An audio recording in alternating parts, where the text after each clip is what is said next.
In your face, all over the place. We're online 24/7. 24/7. You're listening to the hottest internet station. Vous êtes bien sur Radio Off Parquet. La radio qui vous parle de NBA. La radio qui vous écoute. 5, 4, 3, 2, 1.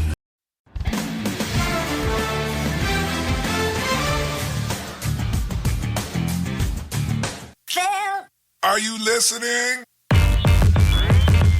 Damn.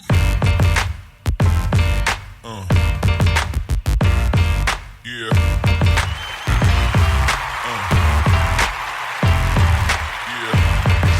Curry helps out Smith. Pass right through the hands of Curry. James, a two-handed slam against superior competition. Curry. Bergeron back to Curry, corner three. Pressure that Steph Curry just put on Kyrie Irving. Irving pulls up, stops on a dime and banks it. This is a tough time right now. They've already given up 5 threes. Green the drive, left hand. Think the game, just play the game. I think he's overthinking. Just got to be aggressive and attack the basket. Thank you, Jonathan. Livingston, the jumper knocked down in numbers. +8 for Cleveland. James drives in hard. Nice. Green gets away from Shumpert. Layup. Count it. And a foul at the other end. Puts it in. And plays 6 minutes. J.R. Smith with a hand in his face. Nails that two-pointer. Another three-pointer. Curry with the 3 fouls, picks him up. J.R. Smith tries another three. That's good. J.R. Smith with Curry with the 3 fouls. James passes it off. Smith another 3. That's good. Backs in. Tough fall-away shot. It's good. Second differential, and they shot it way too early. Iguodala inside. Finds room and finishes. Shot clock back to 5. James drives. Gets in the paint. Puts it up and puts it in. Making plays for you. You got smaller guys on you. You got to capitalize. That time he does. Right on cue mark. Irving drives on Green. Gets inside. Off balance. Comes up short. Gets his own rebound and puts it back. 7 to shoot. Good ball out from Shumpert. Green drives on James and finishes. The Cavs possessions here to start the fourth. James drives down the lane. Running shot. Banks. Vous êtes bien sur Radio Off Parquet. La radio qui vous parle de NBA. La radio qui vous écoute.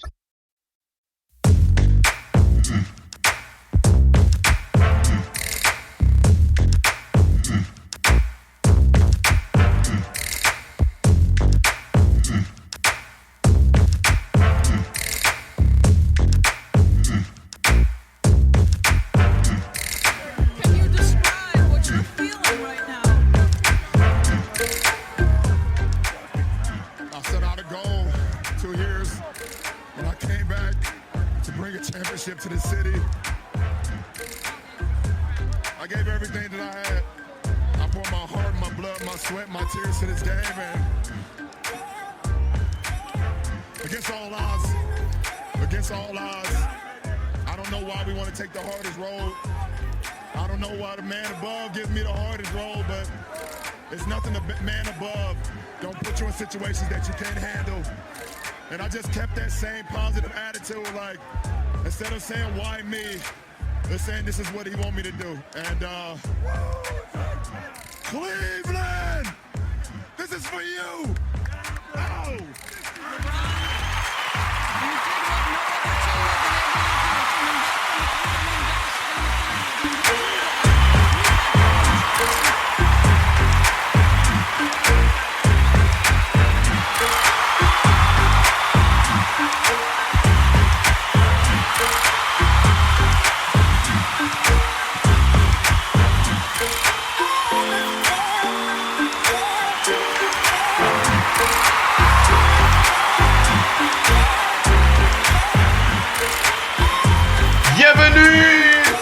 Bienvenue à tous les fans de basketball. Vous êtes les bienvenus sur le parquet de la radio Off. Merci d'être en direct live. Alors, comme vous le savez, je m'appelle Philippe Billet, je suis toujours positionné en tête de raquette pour vous présenter les shows de la radio Off Basket. Et ce soir, nous présentons l'émission Flash Basket.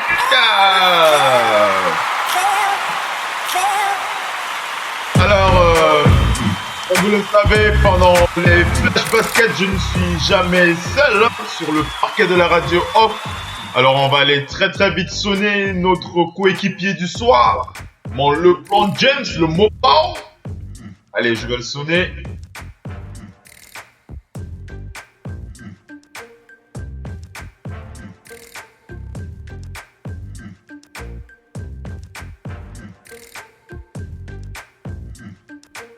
Allô, Mopao?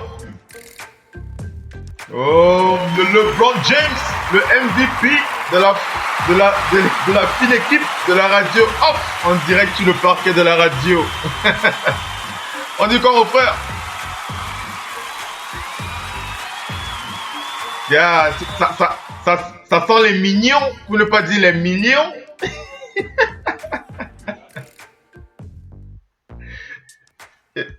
Et t'as dit que la fin si... Ah, yeah, mon frère. Non, mais ce soir, je le rappelle aux auditeurs, hein, ce soir, on va faire le point sur les dernières news NBA, mais il faut que vous sachiez que, enfin, pour ceux qui suivent un peu les news, hein, vous savez ce dont on veut parler, mais pour ceux qui ne le savent pas, il faut savoir que je ne sais pas si on peut dire que certains sont nés sous une bonne étoile, mais on peut appeler ce jour on peut appeler ce jour le jour du contrat max.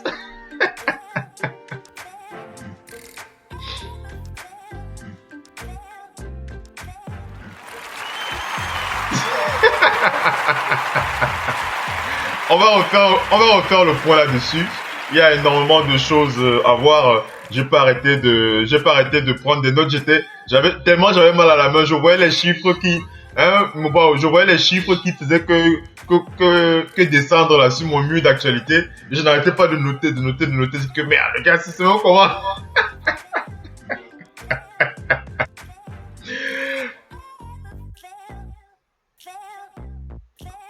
Gars.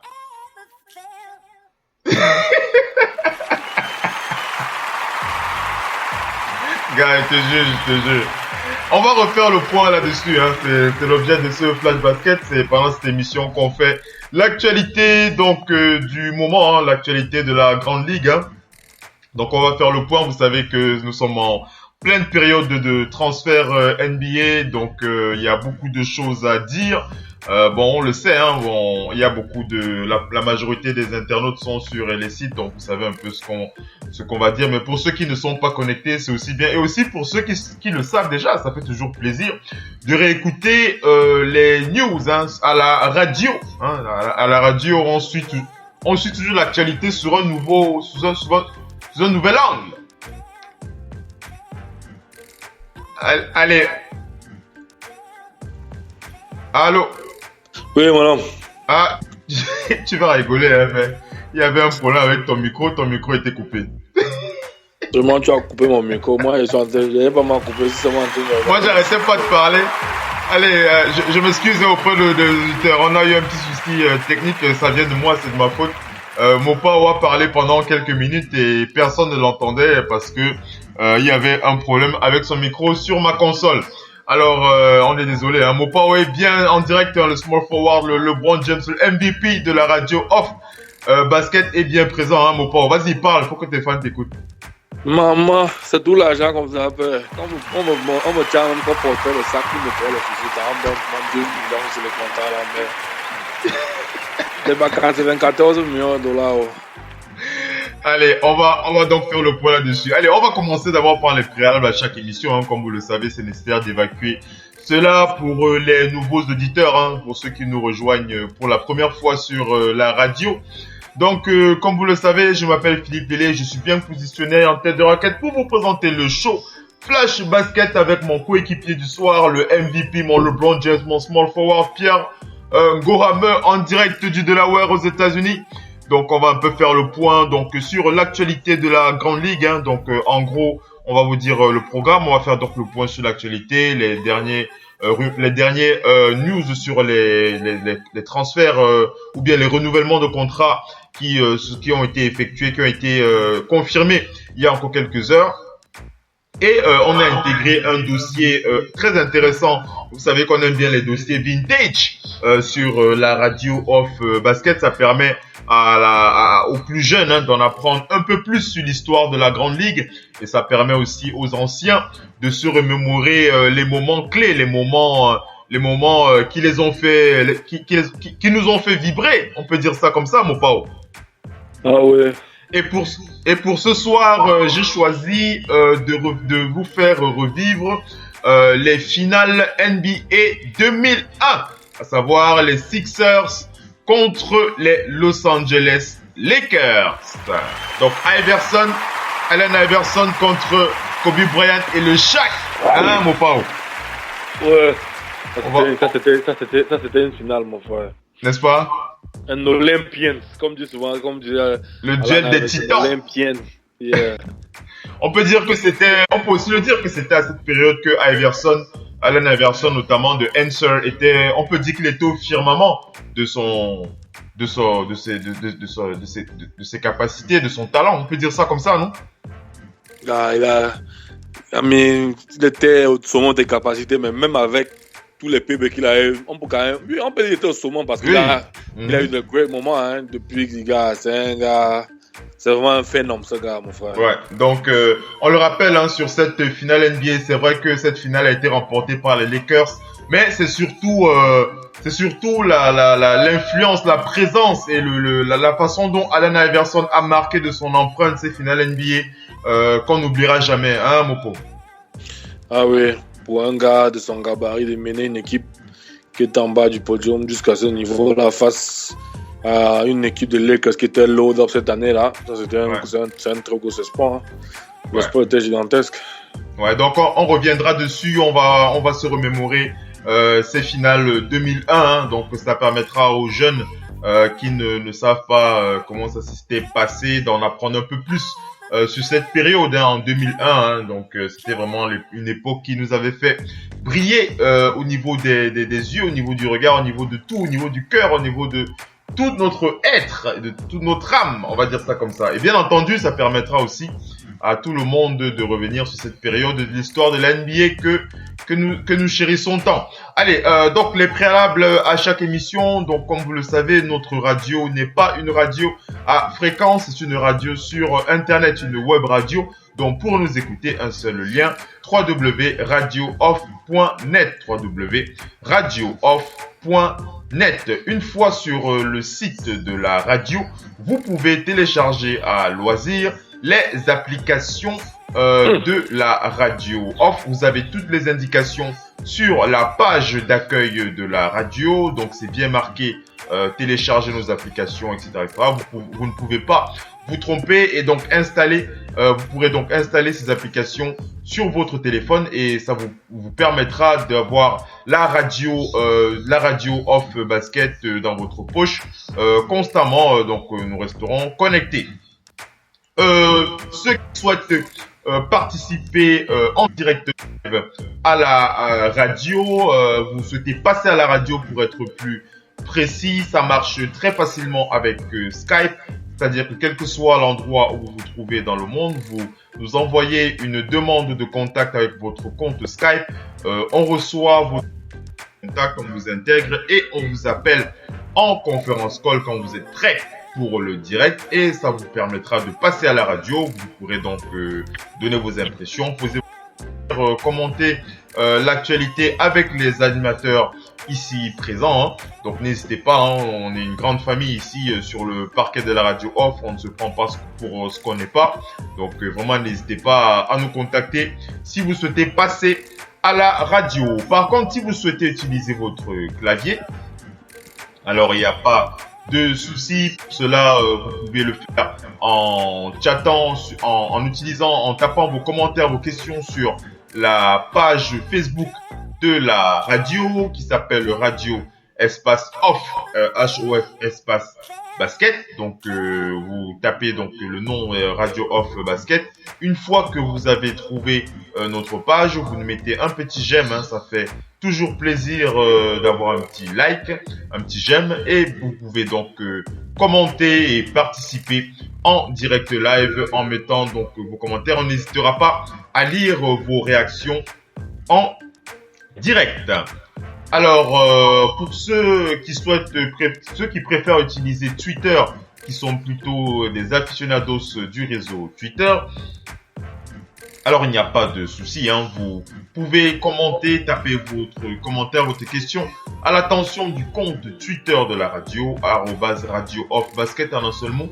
Vous tapez dans votre commentaire votre question, on n'hésitera pas à lire vos réactions en direct. Donc il n'y a pas de souci, n'hésitez pas à commenter. Vous pouvez bien entendu aussi participer sur le chat live de la radio qui se trouve sur le site de notre partenaire Spreaker.com. Donc pour cela vous allez vous tapez Spreaker.com, hein, comme je le prononce, et une fois sur le site de notre partenaire, vous tapez le nom de notre radio ou bien vous tapez simplement basket dans la barre de recherche du site et vous allez trouver notre radio, vous allez l'écouter et bien entendu vous pouvez participer sur le chat de la radio, vous tapez votre commentaire, vos questions, on n'hésitera pas à lire vos réactions. Alors, les dernières précisions de ce soir, nous indiquons que notre émission, comme toutes les émissions de la radio, est sponsorisée par la marque WeAre237, la marque de référence pour la nation 237, et retrouvez tous les produits de cette marque sur le site www.weare237.com, www.weare237.com. La dernière précision du soir avant de lancer le show, nous indiquons à tous nos auditeurs de bien vouloir nous faire signe si vous avez un problème d'écoute pendant le talk show, car comme vous le savez, nous sommes une web radio, donc tout va dépendre de votre connexion internet, de votre support, votre tableur, votre PC, votre téléphone. Donc si vous avez un souci, vous nous faites signe, on verra bien entendu dans la mesure du possible comment régler votre souci d'écoute. Allez, on va lancer directement l'émission. C'est lancé pour alors on est à la 40e édition là, donc on est à la 46e édition de votre Flash Basket. Flash Basket 46e édition, épisode saison 1, pardon. Donc on va lancer le direct live, hein. Donc on va commencer. Alors, je lance le jingle. Moupao, tu es chaud? Allez, c'est parti pour le jingle pour votre émission Flash Basket. C'est parti pour le jingle. Vous êtes bien sur Radio Off Basket, la radio qui vous parle de NBA, la radio qui vous écoute. Basketball, c'est mieux à la radio.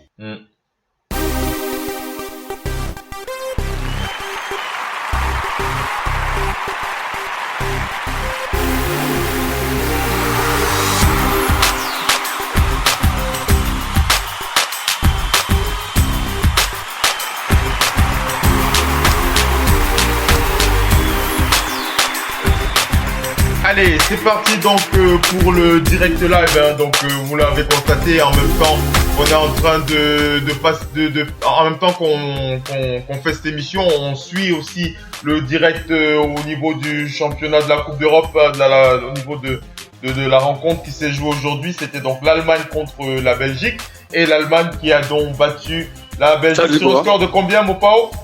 Ça dit l'Allemagne. C'est quelle équipe? C'est Wales, Belgium. Ah, les pays de Galles. Oui. Pays de Galles contre la Belgique. Donc, les pays de Galles qui ont battu la Belgique sur un score de 3-1, c'est ça? Oui, c'est ça.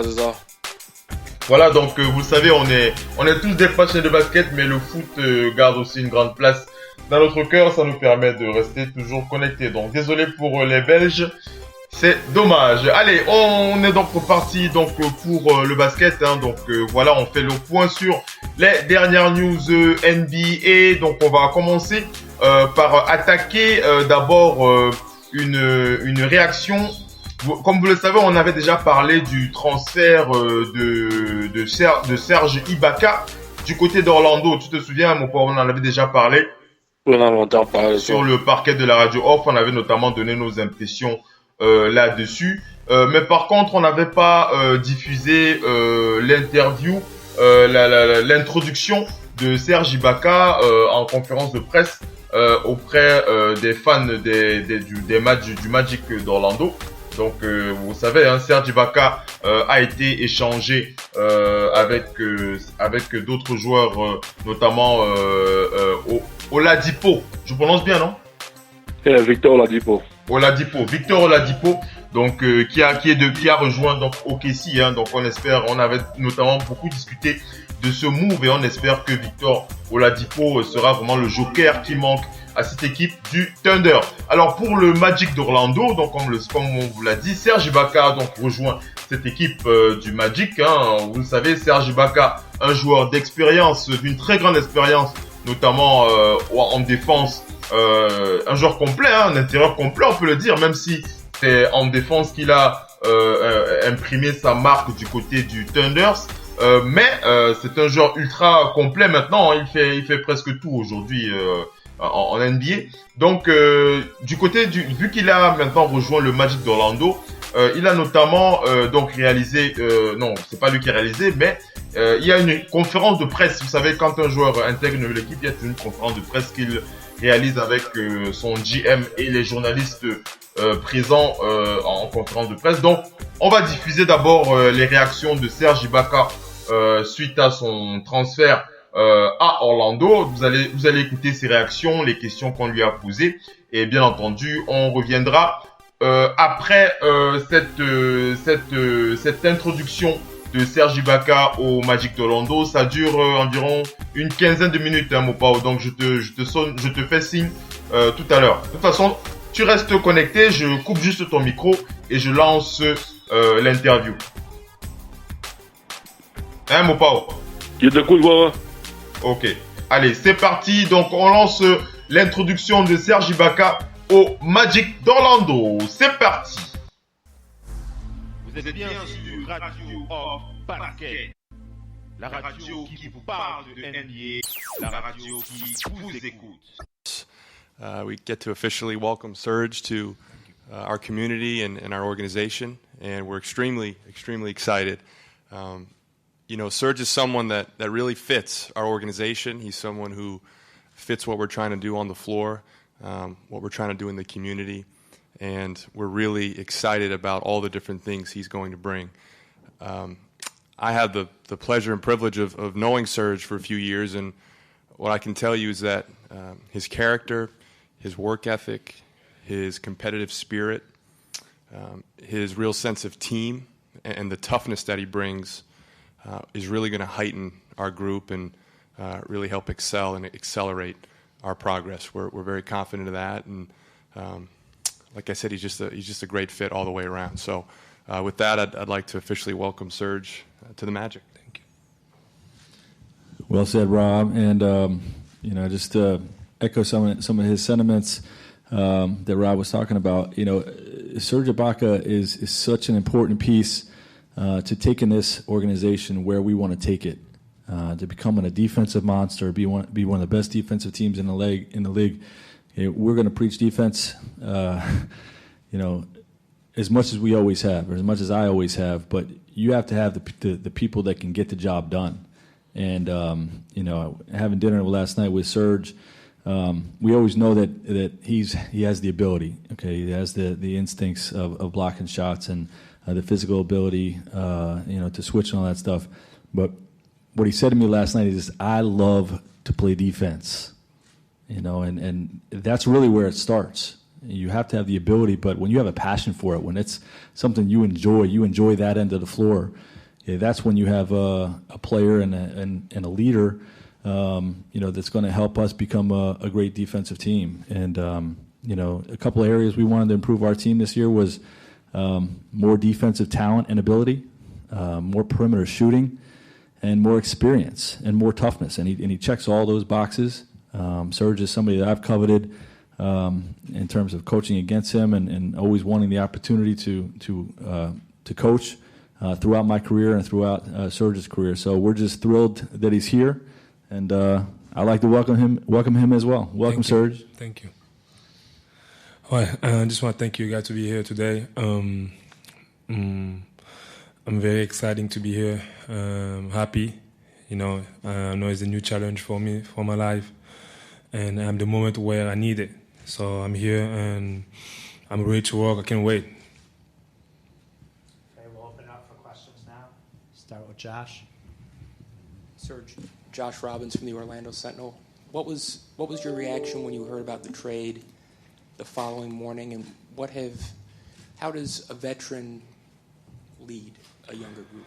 Oh, it kind of surprised me a little bit because I found out the next day in the morning when I wake up I was in Paris, and I just check out my phone. Then I see a lot of texts from friends, family, and But one of the things really, I was kind of strange feeling in the moment, But one of the things make me really feel good at that moment when I saw my dad text me. He's actually the first one before even I get excited and happy, and my dad was happy. So I saw his text and he said, he just congratulated me and he said he's very happy for me, and that's really changed everything in the moment. And like I said, and I understand the business, and things happen for a reason. So I'm happy to be here. That's the most important for me and for my family and for my daughter. John Denton, OrlandoMagic.com. How invigorating is this to have a fresh start and be in a place where you'll get a bigger role and you're looked to be a leader amongst a bunch of young players? Man, it feels good, man. I'm not gonna lie to you, it feels good. Now I feel like my first year again in league. That excited, and and I'm looking for, and it's a new challenge. I know it's not gonna be easier, but that's how we become great when you try to beat the challenges in front of you. So, and like I say, I'm so happy to be here. It's a young team, and hungry. And like Coach say, we're gonna try to put some defense mindset right here, and and my goal with this team is to make the playoff the next season is coming. So we're looking for. Serge, this is Chris Cuff from 24 Flicks Sports. Have you had a chance to interact with any of the other players? And from afar, what do you think of the young roster here in Orlando? I just got here last night. Then woke up this morning, busy day. So I'm sure I'm going to have an opportunity to meet the guys. And I had a chance to play against them last year 2 times. They almost beat us. So it was, that's where I got a little surprised, about the team, knowing a little bit about the team. And I heard great things about the coach. So, and I can't wait to work with him too. And I know Rob from my day one in league. He know me very well. I know him too. So, I feel like this place I'm going now is the perfect fit for me. Philip Rossman-Reich, Orlando Magic Daily. You talked, it's obviously been a little bit of a whirlwind, but what were your impressions playing against this team last year? Obviously some things have changed, but what were your impressions? I got surprised last year playing against them because they almost beat us. I don't know, it was like 2 or 3 overtime here.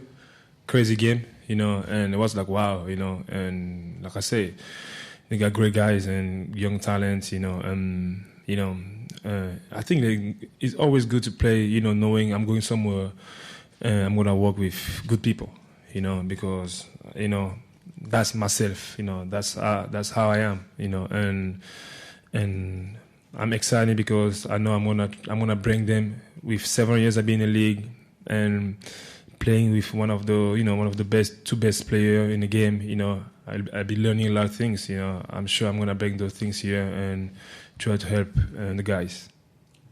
Go ahead. Despina Barton with Bright House Sports Network and News 13 back here, Serge. With many mixed reactions on Twitter and such, and you only having 1 year left in your contract, what were those understandings made with you and Rob, and kind of what will need to happen or unfold this season for you to want to stay here in Orlando? You know, the funny thing is, when the thing happened, I never like even think about my next year, or I have 1 year left. I was so exciting. Like I told my guys, man, right now, you know, if we can make the playoff, it's gonna be great for me. That's the most important. So right now, on my mind is making the playoff, the team. You know, we're gonna try. You know, I'm sure Rob. I spoke with Rob and coach. You know, so that's the most important right now. You know, I'm not thinking about next year or the contract. I'm thinking about right now. Serge, John Denton again. Do you remember the game in February when the Magic were there, 10 seconds to go, Oladipo gets to the lane? Can you walk us through that? You had six blocks you that remember, night. you tell me.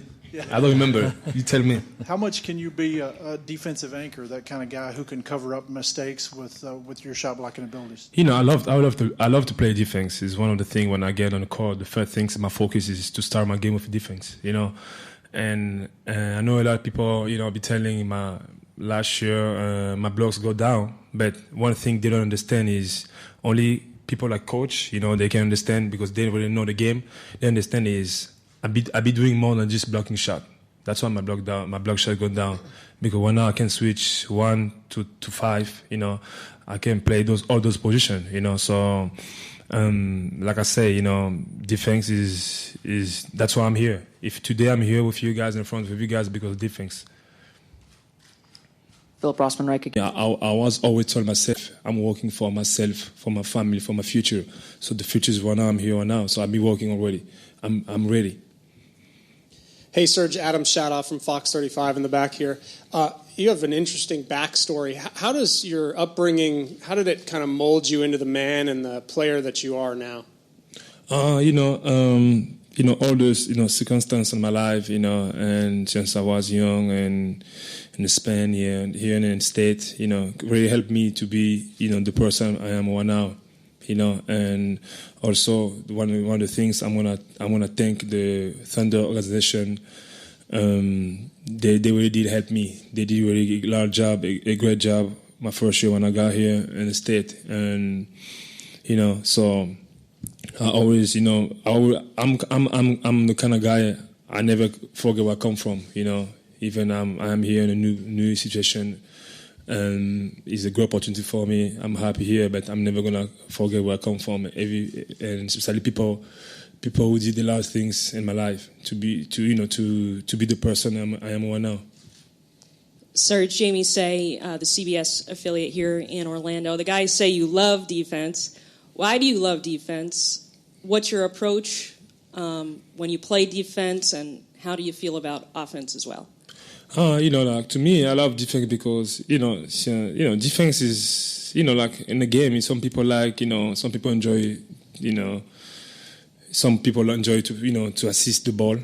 It's something they like to, you know, some people like to score. But to me, it's the first come defense, you know.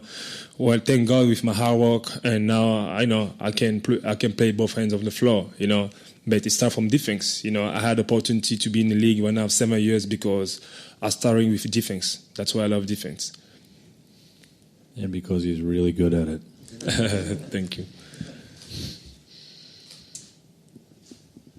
Brandon Kravitz, 96.9 The Game. There have been some conflicting reports about your relationship with Kevin Durant. Can we hear from the horse's mouth exactly what your relationship with him was like? What's it conflict about?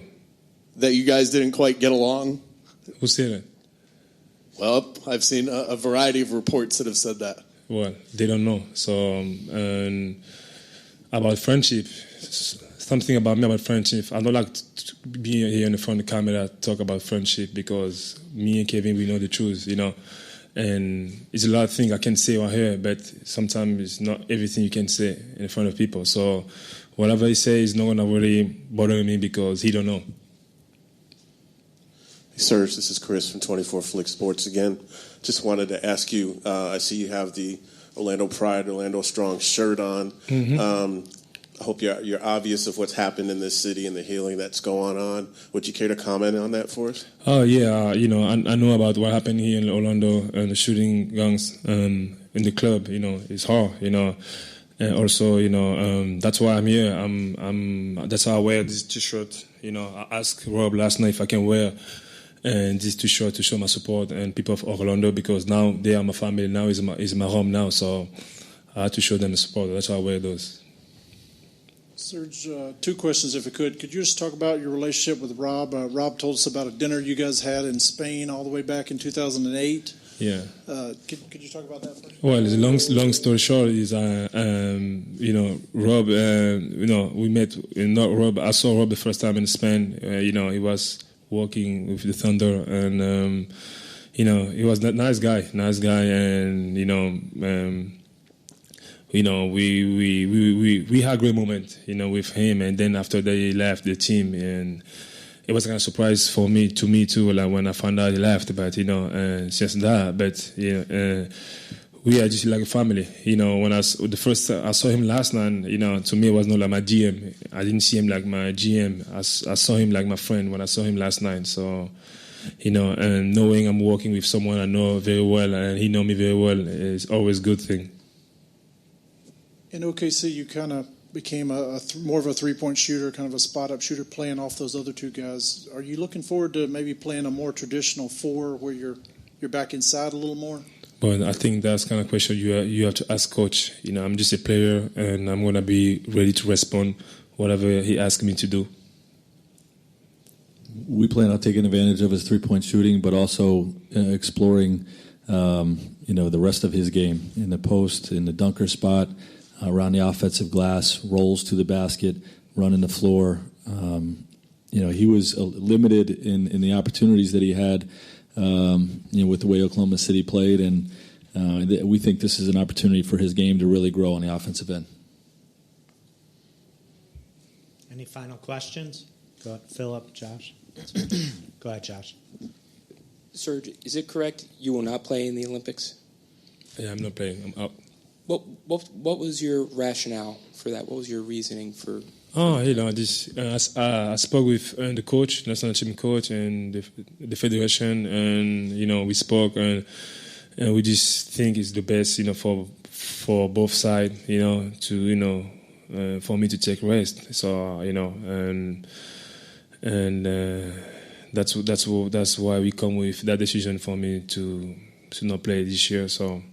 And I think it's important for me too, especially for my new beginning right now here, and to take rest a little bit, to be fresh mind ready for next season. Phil Rossman again. Rob, in the week since the deal has gone through, if there's been any effect, what effect have you seen in how the team's being perceived heading into free agency tonight? If there's any way to tell that at this point. Well, I'm not quite sure. I read some of your stuff. I don't read all of it. So I think the perception is what it's always been. We're a team on the rise, and obviously a team that just added a very important piece in Serge, and we're hours away from kicking off free agency. So we have a plan in place, and like we said all along, we'll be aggressive, and we'll look to continue to add to the team and improve the team. Rob, you mentioned that part of the attraction to Serge was the fit, because he can play with Nick, he can play 5 with Aaron. Can you just talk about how he fits and how he can cover mistakes for us? Yeah, I just think, an underlying theme for us is versatility, and we value guys who can do multiple things on the floor at multiple positions. And we see Serge as a guy who, as he said earlier, can defend a bunch of positions. We think he can play a couple different positions on the offensive side of the ball. So it just continues to add to that theme of, interchangeable parts who can cover for each other across a wide spectrum of skills. Okay, everyone good? All right, thank you. Can you just stand up? Hold on. Vous êtes bien sur Radio Hors Parquet.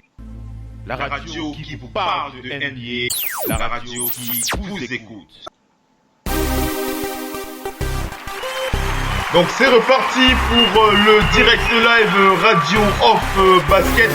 Donc vous avez suivi vous avez suivi tout à l'heure donc les réactions de Serge Ibaka, Serge Ibaka qui a donc été introduit par son GM au Magic d'Orlando. Donc voilà pour la news de ce côté-là. On va enchaîner avec les news, hein, vous savez qu'on a beaucoup de choses à voir ce soir. Notamment, on doit faire le point sur les millions qui sont tombés il y a quelques heures, mon Pao. Hein, mon frère?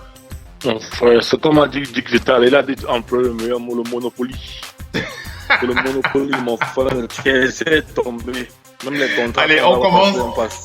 On commence d'abord par celui qui fait la fiche de la radio off basket ce soir. Il s'agit de Hassan Whiteside, le pivot du Miami Heat. Hein. Donc on va rappeler que le contrat d'Hassan Whiteside, donc il re-signe avec le Miami Heat pour un contrat maximum sur 4 ans de 98,79 millions de dollars. Je répète, 98,79 millions de dollars sur 4 ans. Allez, on rappelle que c'est... Je termine, Abel, je te passe la parole. Okay.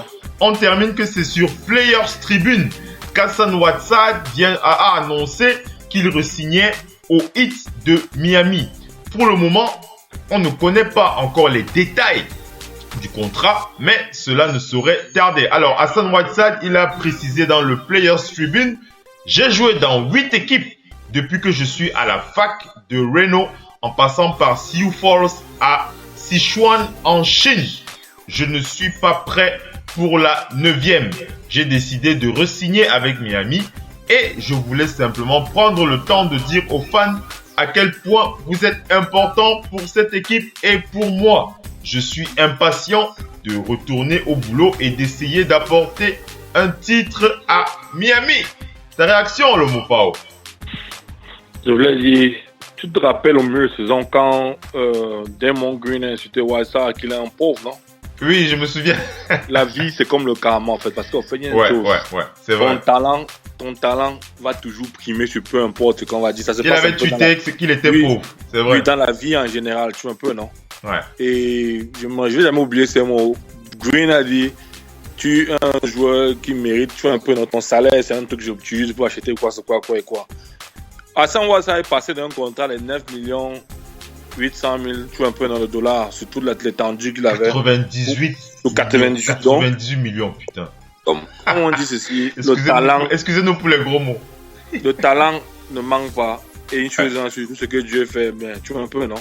Ouais. Voilà ce gars qui était là, ce gars a joué au moins en moins. Il a joué en Chine.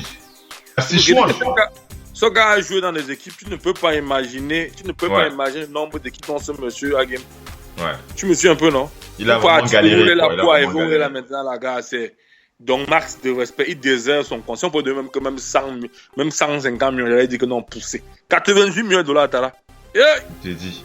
Alors, on va rappeler aux auditeurs, hein, je crois que vous avez dû suivre la réaction. Bon, c'est vrai qu'il y a la déclaration de Whiteside que je viens de lire tout à l'heure, hein, sur le Players Tribune, mais il a posté une vidéo sur les réseaux sociaux. Je sais pas, tu as vu cette vidéo ou pas? Non.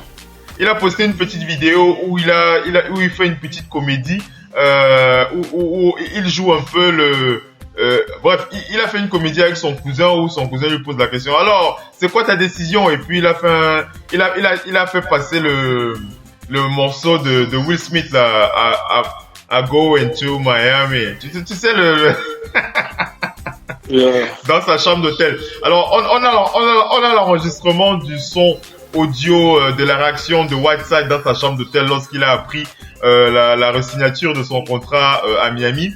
Ça dure 30 secondes. Hein. Je vais diffuser ça pour les auditeurs et on reprend le direct. Tu me suis? Allez, je vous diffuse donc la réaction de Hassan Whiteside suite à la signature de son contrat énormissime du côté du Heat. C'est parti pour la réaction pour la petite comédie réalisée par Hassan Whiteside. C'est parti. Vous êtes bien sur Radio Off Basket, la radio qui vous parle de NBA, la radio qui vous écoute. Where you gonna sign? Miami.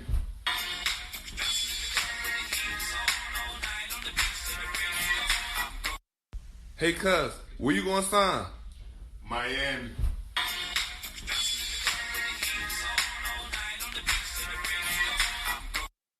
Hey, cuz, where you gonna sign? Miami.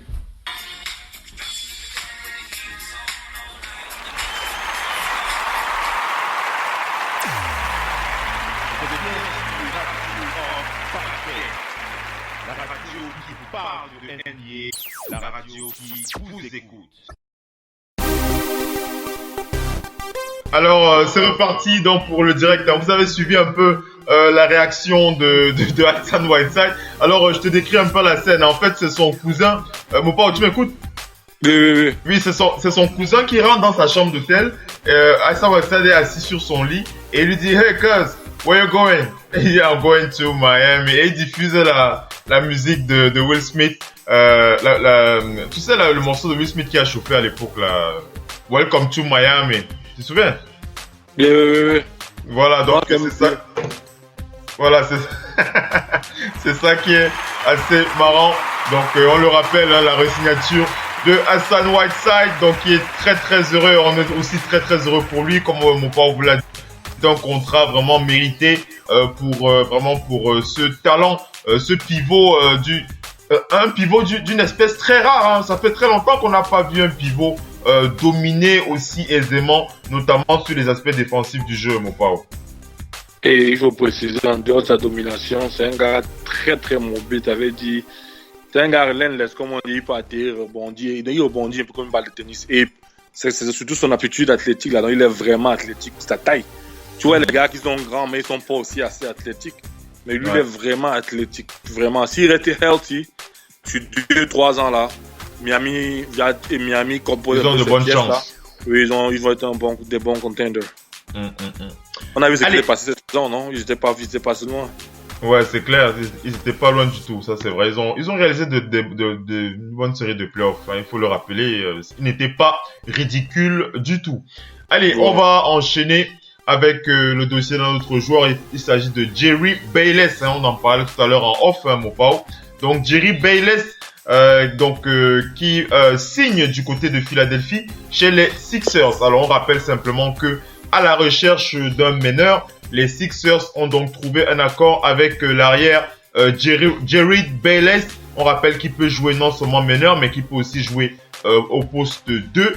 Et donc, selon l'AP Press, le contrat serait pour 3 ans pour 27 millions de dollars. On rappelle que le meneur de 27 ans a passé la saison aux Bucks où il a été solide avec des moyennes de 10,4 points, 2,7 rebonds, 3,1 passes en 28 minutes de temps de jeu. La majeure partie du temps en sortant du banc.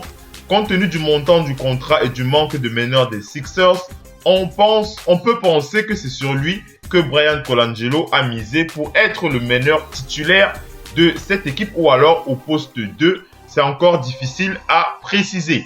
Il est à noter que Colangelo et Bayless se sont côtoyés lorsque Colangelo était GM du côté des Toronto Raptors. Donc ça permet de comprendre un peu le comment du pourquoi ou le pourquoi du comment. Hein, mon Pao? Ah ouais. Mais il y a un truc, hein. Je suis pas en train de... C'est un move que tu n'apprécies pas trop ou c'est pas l'apprécie pas trop. Je suis pas en train de... Les succès sont toujours des moves, je suis pas en train de comprendre. En tout cas, on va voir ce que ça va donner. Parce qu'en fait, cette composition de JBL, je ne comprends pas. Vas-y, rentre en profondeur pour que les auditeurs suivent ton raisonnement. Bayless, ils ont des joueurs qui ont le jeu typique de Bayless, mais à l'instant même. C'est vrai qu'ils sont pas assez aussi matures que Bayless, mais ils sont en train de rebuter un programme. Pourquoi prendre un gars qui est déjà... Parce que quand tu vois un gars signer un McDeely, signe une clause de 27 millions, on comprend que gars, ce n'est pas une grosse mise. On ne parie pas sur lui sur un long terme de 5, 7 ans, 8 ans, tu vois un peu, non? Donc, tu vois, c'est les gars qui avaient la porte de sortie, sont négociés dans la porte de sortie du contrat. Mais à la fin, quand tu as quoi un gars comme Ben Simmons, tu as encore peut-être en ton banc de touche, tu as des joueurs comme Isaac Cannon, tu as beaucoup de bons gars sur la liste. Je ne vois pas où Jerry Bayless vient fit in the system. Si tu essaies de donner, parce qu'un petit comme Ben Simmons, il a besoin d'avoir le bon as de main. Je ne prends pas que tu fais venir Ben Simmons pour diriger ton équipe et avoir un Joel Embiid qui va venir off the bench et un Nerlens Noel. C'est pas en train de voir où il fait. En tout cas, on va voir. Et sans savoir qu'ils ont une longue lignée de bons petits joueurs encore sur le banc. Ouais, c'est clair. Allez, on va enchaîner, donc on va donc faire le point sur un joueur, sur Willy Hernan Gomez, Willy Hernan Gomez qui signe aux Knicks. Alors ça, c'est une confirmation de Jeff Hornacek, qui a confirmé que l'intérieur espagnol Willy Hernan Gomez sera aux Knicks la saison prochaine, où notamment le Zen-Master souhaite utiliser ce joueur au poste de pivot. Donc voilà pour les Knicks. On va notamment parler aussi de l'autre pivot qui rejoint, qui confirme la signature. On avait déjà parlé de lui, il y a quelques heures. Il s'agit de Joakim Noah. Donc Joakim Noah, qui a annoncé sa signature aux Knicks. Vous pouvez notamment voir sur sa page Instagram où il porte fièrement la casquette des Knicks. Stick 13. Voilà. Et donc, je veux donc terminer avec cette petite news pour préciser que, comme prévu, les Knicks et Joakim Noah se sont rencontrés à Orlando pour discuter et il en est sorti un accord entre les deux camps. Joakim a donc annoncé la nouvelle sur Instagram et on parle d'un contrat qui tourne entre 70 et 72 millions sur 4 ans. Donc, je répète, un contrat entre 70 et 72 millions sur 4 ans. Pendant un temps, il était annoncé que les Bulls souhaitaient le re-signer, mais le transfert de Derrick Rose, dans lequel ils ont récupéré Robin Lopez, a envoyé un message fort. Et il y retrouvera donc son ancien coéquipier Derrick Rose, qu'il a recruté dès son arrivée à Big Apple. Alors, mon père, on avait déjà commenté un peu le retour de Joakim à la maison. Donc, on estime que c'est une très bonne situation pour lui aussi. Oui, c'est une très bonne situation. Je suis en train de dire, beaucoup de personnes ne sont pas en train de voir en fait ce que Trey Jackson est en train de faire du côté de New York. Ouais. Si ces pions qui est en train de monter sur son échiquier là se consolident, New York va donner quelque chose. Oui, New York. Je vais recommencer à aimer New York. New York va rage, c'est ça. Je suis en train de vous le dire. Je dis. Tu sens ça, n'est-ce pas? Oui, mais ils sont un peu en train de faire ce que tu te rappelles. On appelle les Mavericks. Les Mavericks ont fait l'année où ils ont gagné un peu, non? Oui, tu vois, c'était un petit ramassis de joueurs déjà rodés, tu vois un peu, non? Et tout le monde ne voyait pas Dallas comme une équipe qui va gagner. N'oublie pas que Dirk Nowitzki a été critiqué, critiqué à un niveau où il a même failli partir, tu te rappelles, PO, non? Il était sous pression. Cela, il est resté calme et il a fait ce qu'il avait à faire. Mais je te dis, c'est que New York continue d'avoir ses pièces. Le reste va se savoir.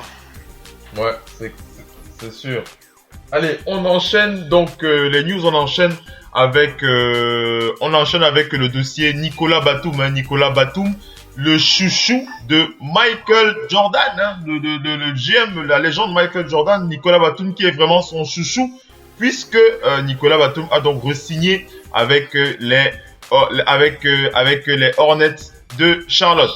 Alors, on va rappeler, mais ce n'est pas encore officiel, mais dès le 7 juillet prochain, Nicolas Batum sera le sportif français le mieux payé de l'histoire de France, avec un joli contrat de 5 ans pour 120 millions de dollars. Donc, on le répète, 5 ans pour 120 millions de dollars pour la re-signature de Nicolas Batum du côté de Charlotte. Alors, au micro, parce que Nicolas Batum s'est exprimé à la radio du côté de la France, notamment sur RMC, une radio française bien connue là-bas, une radio qui parle beaucoup de foot. Donc, il s'est exprimé là-bas et il a dit tout se mélange dans ma tête.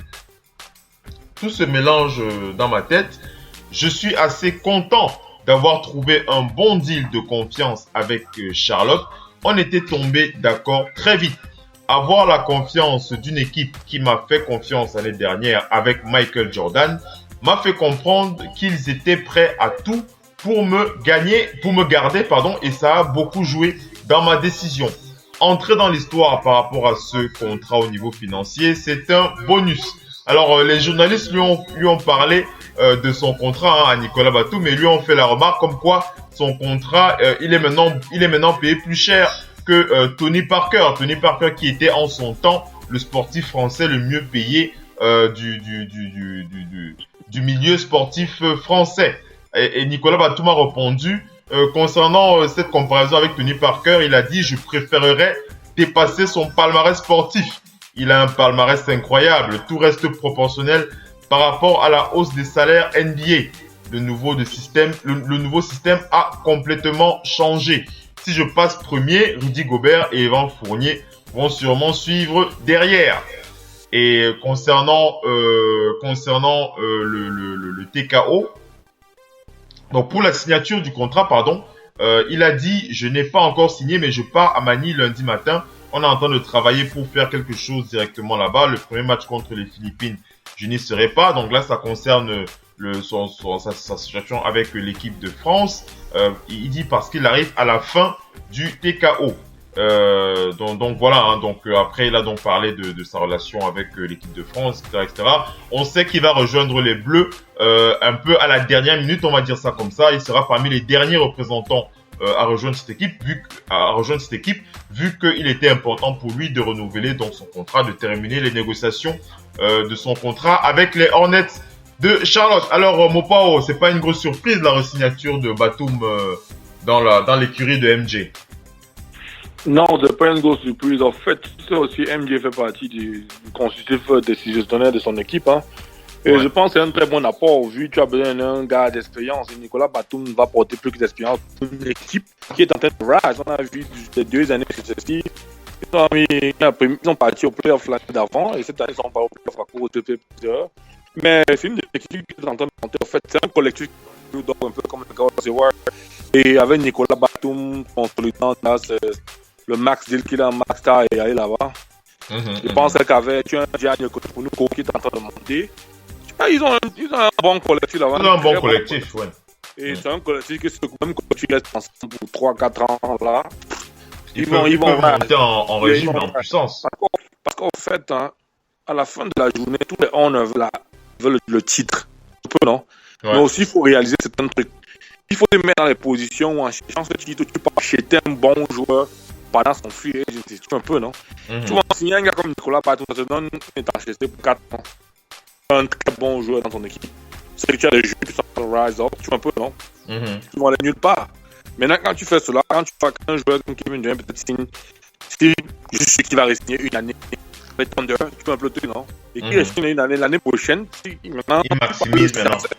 Oui, c'est un peu ça. Et donc, tu vois un peu dans les possibilités, en fait. Et avec le plafond salarial qui a grimpé, là, il va vraiment maximiser. Le plafond salarial cette année, là, je suis pas en train de comprendre.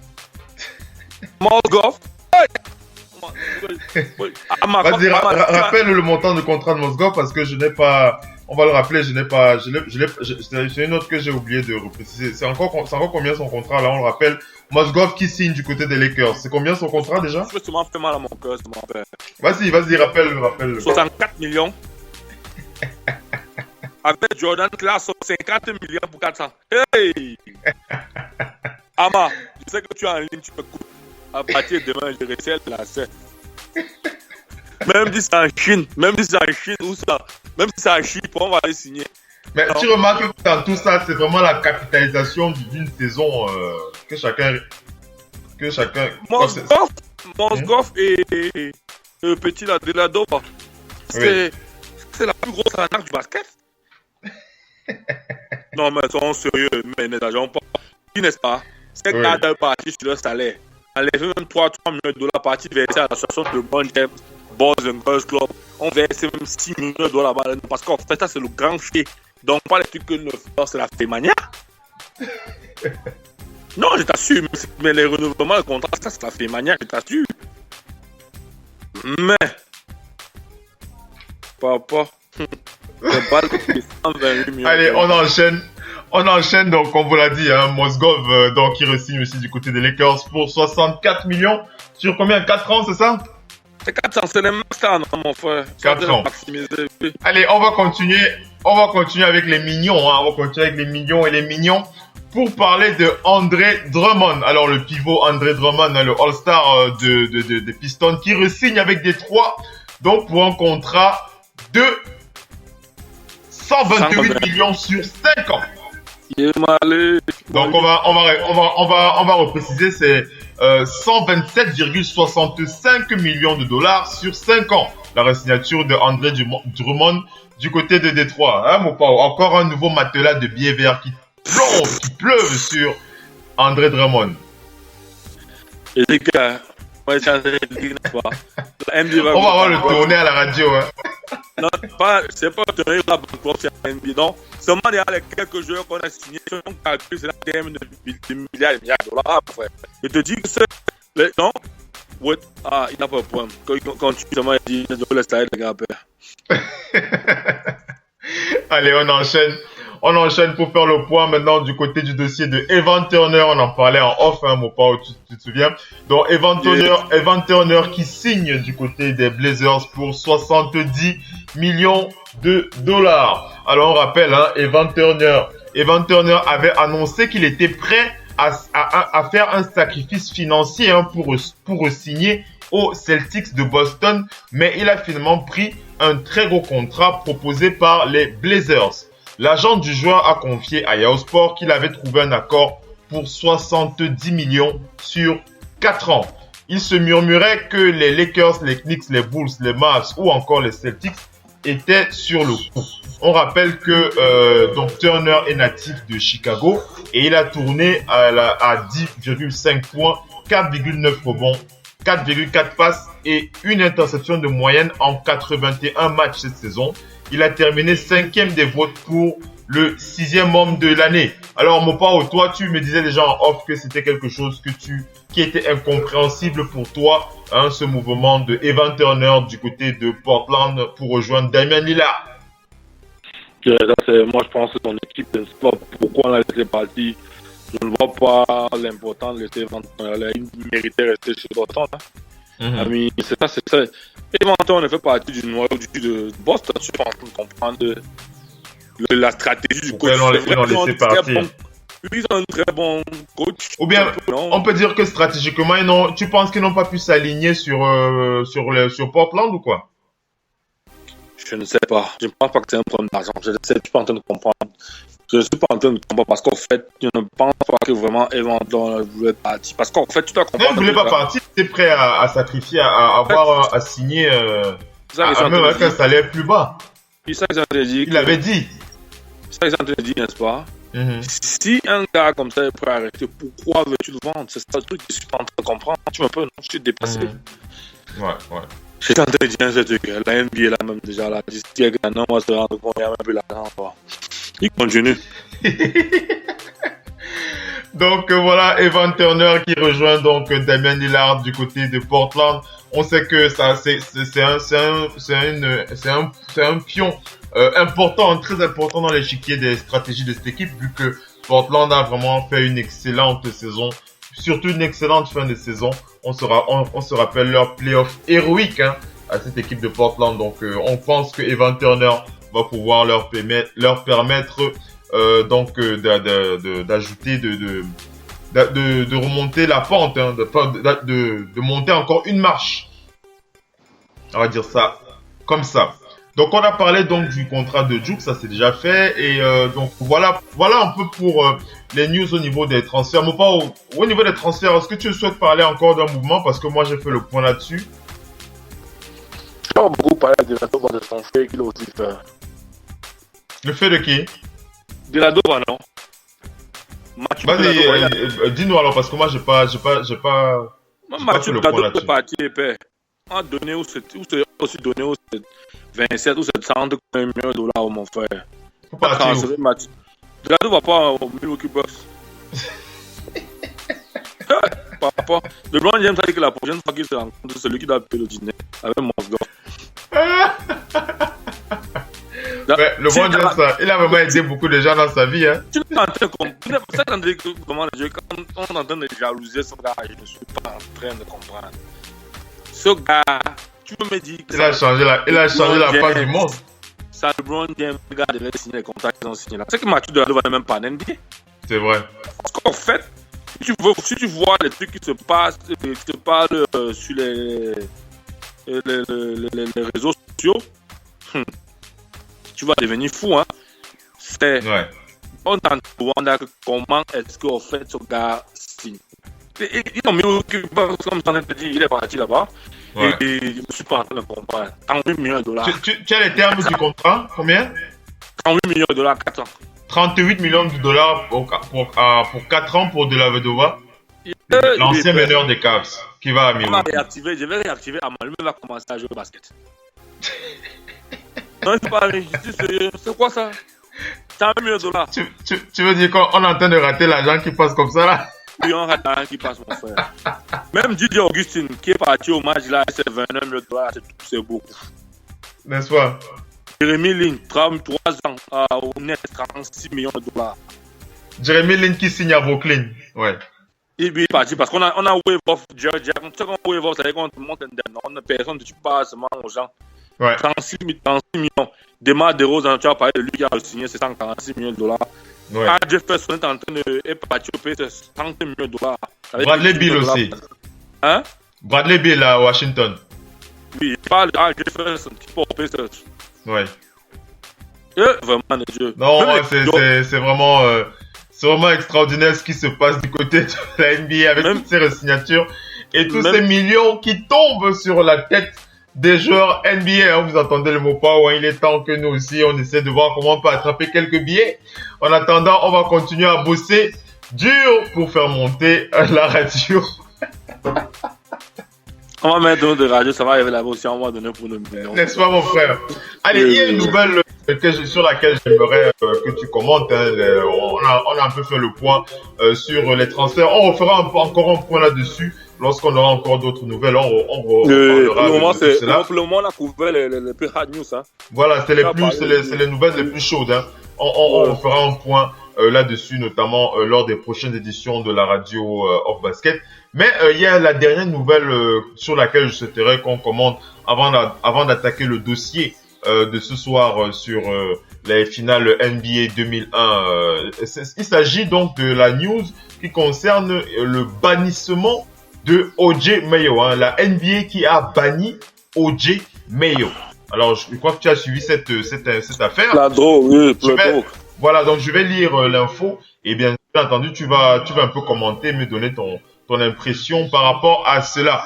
Alors, on le dit, c'est une petite bombe, hein, pour ne pas dire une bombe. Vraiment, c'est une bombe qui a explosé du côté de la NBA, puisque la NBA a annoncé il y a quelques heures avoir banni le free agent O.J. Mayo pour violation du programme antidrogue de la Grande Ligue. On le rappelle, il ne pourra pas jouer en NBA avant 2 ans. Date à laquelle il pourra demander une réintégration sous certaines conditions, bien sûr. On rappelle que pour l'instant, on ne connaît pas encore les raisons exactes. Mais en janvier 2011, on rappelle aussi que O.J. Mayo avait été suspendu 10 rencontres par la NBA pour avoir été contrôlé positif à la DHEA.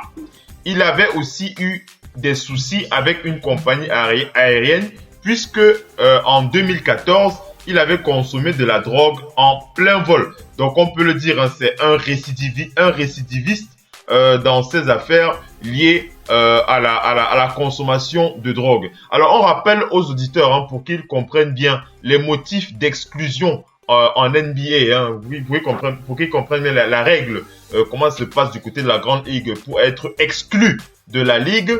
Alors les motifs sont contrôle positif pour usage de stupéfiants, à savoir amphétamine, cocaïne, LSD, héroïne, PCP, coupable d'un crime impliquant l'usage d'un stupéfiant, avoir passé 4 tests positifs à un produit dopant, ne pas avoir respecté un programme de désintoxication ou encore faire usage ou possession de stupéfiants après avoir suivi un programme de désintoxication. Donc voilà un peu les règles qui permettent à la Grande Ligue de décider de l'exclusion ou pas d'un joueur NBA. On rappelle les stats de O.J. Mayo la saison dernière, il était à 7 points, 2 rebonds, 2 passes en 26 minutes sur 41 matchs avec les Milwaukee Bucks. On le rappelle, O.J. Mayo banni par la NBA pour 2 ans. Alors, Mopao, commente-nous cette affaire. J'ai toujours dit un truc. Ouais. Tu vois, quelqu'un qui ne vit pas dans le système ne veut pas comprendre cette histoire. C'est en fait, c'est un lifestyle. Tu vois un peu. O.J. Mayo vient de Memphis. Tu vois un peu, non? Il a game à Memphis. Tu vois un peu, non? Et c'est un Memphis product. C'est un style de vie qui est déjà, je ne sais pas comment t'expliquer ça. Tu vois, quand tu es au pays, en gros, tu go sur le bien, tu go peut-être dans un quartier qu'on appelle un slum quarter, tu vois un peu, non? Où tu go, c'est comme une favela, c'est un peu ça. Et quand tu es constamment, il y a les choses que tu es habitué à tout. Et quand tu deviens les habitudes que tu avais avant, quoi. Oui, quand tu deviens une superstar, maintenant tu te dis que tu es above the law. Parce que, je vais couper un peu, je vais partir à un autre sujet différent. Tu as entendu parler de l'histoire de O.J. Simpson, non? Le footballeur américain qui est en prison maintenant. C'est un gars qui a killé son gars avec son enfant. Hein? Il n'est pas là en prison. Mais récemment, alors qu'il vient d'être acquitté pour la condamnation à mort, il a tué sa femme. On l'a pas condamné. Il est parti pour voler ces trucs qu'on avait pris, tu vois un peu, non? Qu'il a vendu à quelqu'un d'autre. C'est un peu le truc. Oui. On l'a donné 32 ans l'autre jour. C'est 30 ans en prison. C'est parce qu'en fait, ces gars-là, ils arrivent à un niveau où ils se disent que non, je peux get away with everything. Genre, on te dit que tu n'es pas supposé traverser avec l'arme quand tu voyages par avion. Tu vas voir un gars va être violé s'il va traverser avec. Tu vois, à l'aéroport, tu n'es pas supposé traverser avec un flacon d'une certaine dimension dans ton sac. Tu vas voir un gars va mettre là-dedans quand même essayer de voyager. C'est un peu ça le state gars. Sur le lifestyle, c'est qu'ils sont ouverts dessus, c'est la télévision, ils te disent qu'ils sont above the law. Et au state, il n'y a pas above the law dessus, mon frère. Je pense que la folie et c'est aussi parfois la dépression. Quand tu vois l'histoire des Grecs qui sont sexe parce que c'est baladé à tous les médias, c'était la dépression en fait. Quand tu vois un gars qui, quelque part, il a une dépression parce que pour moi, pour un gars qui te prédit tout un peu, non, pour être parmi les top best players de la NBA, il a fait l'offre de face des médias, tu vois un peu, il n'est plus O.J. Mayo. Si tu te rappelles quand O.J. Mayo voulait être drafté par Memphis. Quand il venait de commencer, il y avait une grosse hype derrière sa draft. Mais tu parles quoi, gros contrat, il avait tout. Je me rappelle. On le comprend, le bon James. C'était pas n'importe. On parlait d'O.J. Mayo. On l'appelait the next big thing. Oui, on compare à tous les autres bons joueurs de son âge. Mais s'il te plaît, là, fell off the face of the earth. C'est ça le truc. Il y a beaucoup d'aspects. J'ai dit, comme je disais hier, la stabilité mentale d'un être humain, n'est-ce pas, repose sur son entourage, particulièrement sportif. Et l'entourage, la majorité de ces joueurs, c'est un entourage pourri. Oui. Tu vois un peu, non? C'est ça, tu vois, LeBron James, il est très malin, il garde un cercle limité, et il reste plus à côté de sa femme. Parce que ta femme, tu as moins de PB. Elle te contrôle, tu as un peu tout. Alors, par exemple, quand tu es dans un environnement où tu trouves tes gars, allons fumer, allons faire cela, tu te dis que non, je suis untouchable. Et après, tu te retrouves en train de faire comme le footballeur américain qui a tué un gars, tué sa petite amie, aujourd'hui il est en prison, il sait one license, et il a encore un autre license qui va venir, un gars qui jouait un football américain, qui a un terrain qui avait all made. Quand ils sont nombreux au stade, mon frère, gars, c'est l'histoire, c'est chaque jour où tu regardes des informations, il n'est pas le seul, en fait, c'est comme quand tu go au drive-thru, tu commandes un burger, en fait, c'est un peu ça, c'est déjà inné chez eux, gars. Moi, je sais même pas, non. Oui, donc c'est vraiment ça, c'est comme tu le dis, c'est lié à l'aspect sociologique de leur vie, c'est-à-dire que quand ils sont des joueurs qui ont été habitués à vivre un certain rythme de vie, ou bien tu as aussi parlé de la dépression, les problèmes et tout ça, le stress, parce que tu prends le cas de O.J. Mayo, c'est clairement des récidives, puisque on l'a déjà attrapé 2 ou 3 fois déjà. Ah, plusieurs, ça c'est plus, tu as tous là, généralement quand tu vois au stade, c'est quoi? Quand tu es une star, si on t'attrape peut-être dans un petit county, parce que tu vois les petits camps, les petits villages, si tu fais une gaffe quelque part, on essaie un peu de dismiss parce qu'on dit que non, tu es peut-être la face de la zone. Mais si on t'attrape ailleurs, dans un autre état, ou dans une autre ville, ne te dérange pas, la police fait l'effort de t'afficher le plus possible. Tu me suis un peu, hein? Oui, c'est un peu comme un peu au pays, non? Genre, si tu es petit pays à Douala, la police t'arrête, c'est différent. Mais si tu go peut-être au Niger, tu es petit pays, c'est différent, on va te traiter différemment. Il n'y a pas de que ce petit pays. Donc, c'est un peu ça, en fait. Crois-moi, ces gars ont les dossiers bien couverts. Tu es un peu, non?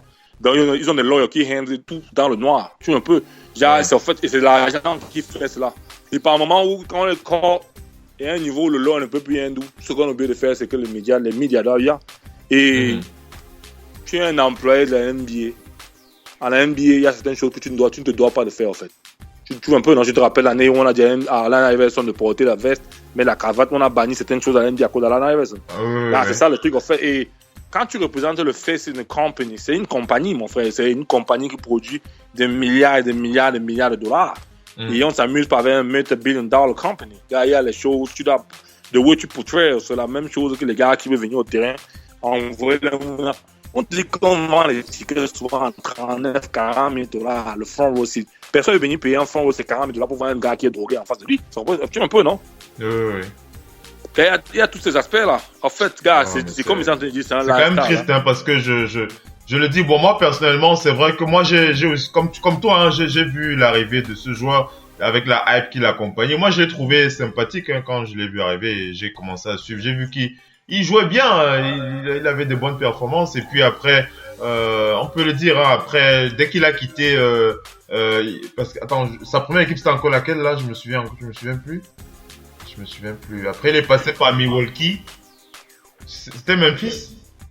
Memphis, après il est parti à Milwaukee, après il a joué aussi à Dallas. Voilà, c'est ça. Donc vraiment, c'est dommage, hein, ça fait mal de voir des joueurs comme ça qui dont la carrière prend un coup, hein, comme ça, c'est assez triste, on va dire ça comme ça. Donc voilà, hein, O.J. Mayo qu'on ne reverra pas en NBA avant au moins 2 ans, date à laquelle il pourra demander une réintégration sur certaines conditions bien précisées par la NBA.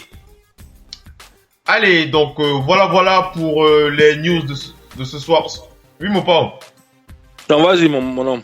Oui, donc voilà pour les news flash de votre émission Flash Basket de ce soir. On va terminer la soirée avec un dossier, le dossier spécial de ce soir. Il s'agit de la finale NBA 2001. On va se remémorer cette finale NBA 2001, donc qui opposait les Sixers de Philadelphie aux Lakers de Los Angeles, à savoir Allen Iverson de Answer, le légendaire numéro 3, contre Kobe Bryant et Shaquille O'Neal.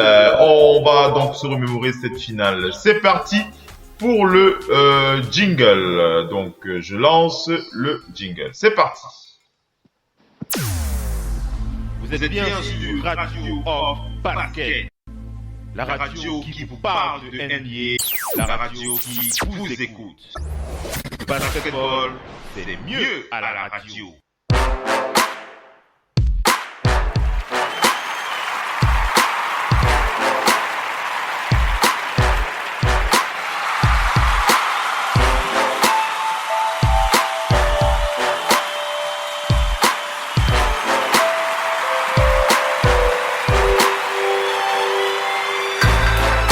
Allez, c'est donc parti donc pour ce dossier spécial, hein, ce dossier spécial rétro, ce dossier vintage. Donc on revient sur les finales NBA 2001 qui opposaient donc les Sixers de Philadelphie aux Lakers de Los Angeles, à savoir Allen Iverson contre Kobe Bryant et Shaq.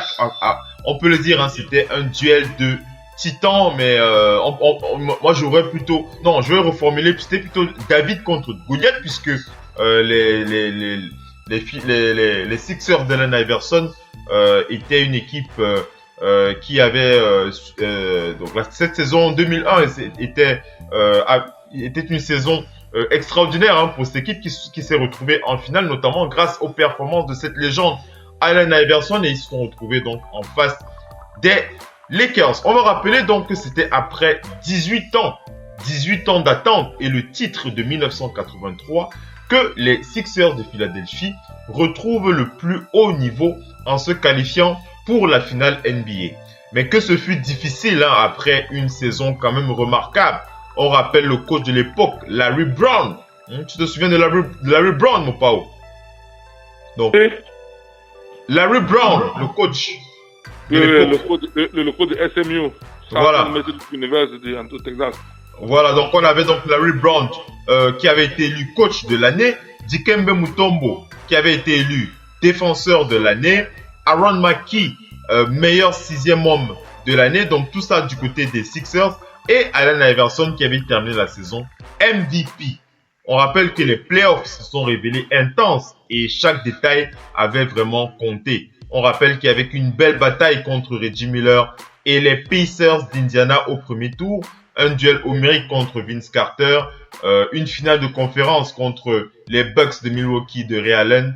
Bref, une saison extraordinaire pour les Sixers de Philadelphie. Donc, ils se retrouvent en finale contre les Lakers. On commence donc par le Game 1. Le Game 1 de cette finale, Sixers, Los Angeles Lakers, Iverson contre Shaq et Kobe. Alors, le Game 1, on le rappelle, les Lakers, pour cette finale NBA, on le rappelle que les Lakers étaient sur le moment de marquer l'histoire en ayant la possibilité, vu qu'ils étaient favoris, de remporter cette finale en restant invaincus. D'ailleurs, les pronostics vont d'ailleurs aller dans ce sens, car après tout, le massacre qu'ils ont réalisé à l'Ouest, 11-0, sans oublier qu'ils avaient gagné leurs 8 derniers matchs de saison régulière. Faites le calcul, ils sont sur une série à cette époque de 19 victoires consécutives. Autre facteur déterminant la forme de leur opposant. Les Sixers à cette époque, eux, ils comptaient de nombreux blessés quand ils sont arrivés en finale. Dans la majorité des cas, leurs joueurs seraient forfaits. Mais le courage et la détermination de cette équipe font qu'ils sont prêts à mourir carrément sur le terrain. Allen Iverson, il souffrait d'une contusion à la hanche ainsi qu'au coccyx. Quant à Aaron Mackey et Eric Snow, ils ont joué cette finale avec une cheville fracturée. Dikembe Mutombo avec un doigt en moins. George Lynch, lui, il va manquer les 3 premiers matchs de la finale, out depuis le Game 4 à Toronto, car il avait le pied cassé. Matt Geiger avait une tendinite. Bref, ce n'était pas la panacée du côté des Sixers de Philadelphie qui étaient vraiment très très mal en point lorsqu'ils ont abordé cette finale. Alors, le Staples Center n'arrêtait pas de scander sweep sweep pendant ce Game 1. Et ce match rentre vraiment dans le panthéon comme un des matchs les plus fous qu'on ait jamais vu. Les Sixers fatigués et téméraires et des Lakers en manque de compétition après un repos de 10 jours. La partie était vraiment serrée. Kobe Bryant, qui n'était pas dans le coup, a accusé un retard bien moche avec 7 sur 22 au tir. Les Lakers se sont appuyés sur Rick Fox, mais surtout sur l'inévitable Shaquille O'Neal, auteur de 44 points et 20 rebonds. Seul ombre au tableau, son aptitude au lancer franc, ça c'était connu de la part de Shaq, 10 sur 22 au tir. Pour une première participation en finale, Allen Iverson n'a pas manqué le rendez-vous avec 30 points inscrits en première mi-temps, permettant aux siens de mener 56-50 et le festival continue. C'est alors que Phil Jackson fait appel à Tyronn Lue. Tyronn Lue qui est aujourd'hui coach des Cavs et champion NBA avec les Cavs. Tyronn Lue, un inconnu qui a la taille et la rapidité pour gêner The Answer. Aucune équipe ne lâche et la rencontre pas en prolongation.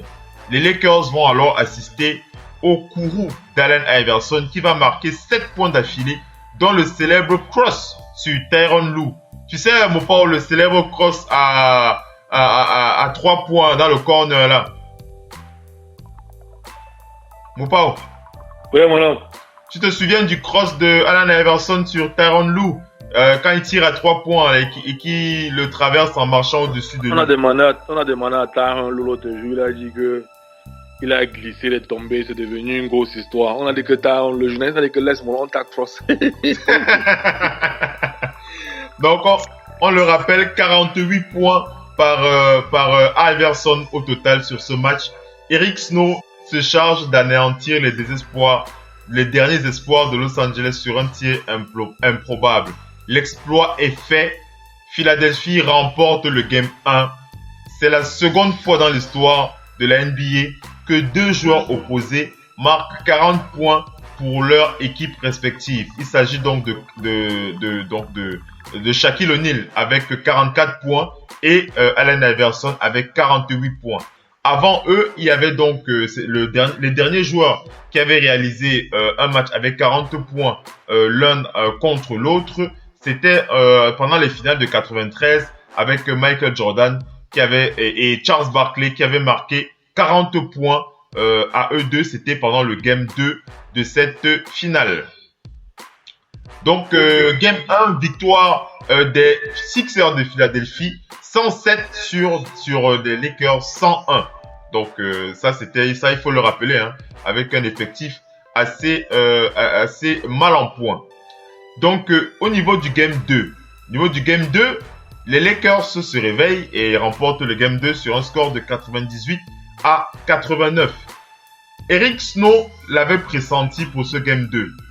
Kobe Bryant allait se réveiller et ça n'a pas traîné. 31 points, 8 rebonds, 6 passes pour le Mamba.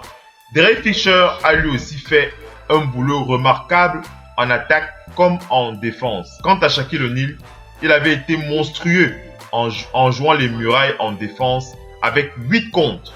Il égalise ainsi sur ce match le record individuel en finale du nombre de comptes en un seul match après Bill Walton, Hakeem Olajuwon et Patrick Ewing.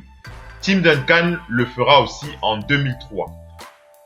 Donc c'était vraiment un match vraiment titanesque hein, pour ces Lakers qui ont plié les Philadelphia Sixers sur un score de 98 contre les Lakers contre 89 pour les Sixers. On rappelle Kobe Bryant meilleur scoreur avec 31 points, 8 rebonds et 6 passes. Pour le Game 3, le Game 3 a été remporté donc par les Lakers sur un score de 96 à 91. Et sur ce match qui s'est joué donc à Philadelphie, Kobe Bryant était de retour dans sa ville. Un mot pas, tu sais que Kobe Bryant il est de Philadelphie. Oui, je sais, on peut dire Philadelphie, pas Philadelphien, pas italien. Oui. Donc, Kobe Bryant du retour à Philadelphie, sa ville natale, hein, parce qu'on rappelle qu'il est né là-bas, où il a joué aussi au lycée dans cette ville. Il avait même avoué vouloir jouer pour les Sixers en espérant être drafté par ces derniers en 1996. Donc, pour ce Game 2, Kobe Bryant n'a pas perdu sa concentration et il a réalisé un véritable récital sur le deuxième quart-temps de ce match avec 16 points, 7 paniers consécutifs avec plusieurs dans des positions assez dingues.